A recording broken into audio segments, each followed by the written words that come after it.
దేవుడు నాకు అన్ని కష్టాలు పెడుతూనే ఉన్నాడు.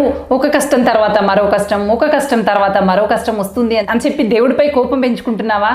ఇలా ఆలోచించి చూడు, దేవుడిపై విపరీతమైనటువంటి ప్రేమ పుడుతుంది.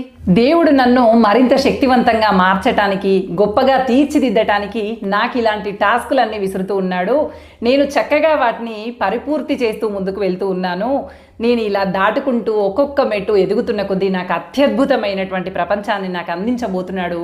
అందుకోసమే ఈ సమస్యల ఫజిల్స్ని, సమస్యల టాస్క్లని నాకు విసురుతూ ఉన్నాడు. సరికొత్తగా వీటిని పరిష్కరిస్తాను. ఇవన్నీ నాకు ఏదైతే మనం అతి గొప్ప అంశాన్ని చేరుకోబోయే ముందు ట్రైనింగ్ పీరియడ్ అనేది ఉంటుంది కదా, అదిగో అలాగే భగవంతుడు నాకు తర్పీదునిస్తున్నాడు అనేటువంటి భావనతో కనుక ప్రతి సమస్యని కూడా పక్కకి జరిపి ఆలోచిస్తూ నీ మంచికే జరుగుతున్నాయి అన్నట్టుగా ఆలోచించావే అనుకో, కొండంత సమస్య కూడా దూది పింజలాగా ఎగిరిపోతుంది. అలా కాకుండా ఆ సమస్య అంతా నీలో ఉన్నట్టు, నీకే సమస్యలు ఉన్నట్టు